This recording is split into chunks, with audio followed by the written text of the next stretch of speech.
শব্দ নিয়ে খেলা করাই তার পেশা।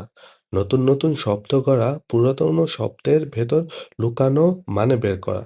শরীর আর পাপের গল্প নিয়ে লিখতে গিয়ে তিনি এক বিশেষ অভ্যাসের জন্য শব্দ খুঁজছেন। তখন কালি ভরা কলম দিয়ে লিখলেন এক অদ্ভুত ক্রিয়া, মাস্টার বাড়ি, যার ভিতরে গুজে দিলেন হাত আর লজ্জার ইঙ্গিতকে। কেউ কেউ বলেন এখানে লুকিয়ে আছে মানুষ আর স্টুপেরে, অর্থাৎ হাত এবং অপবিত্র এর ছায়া।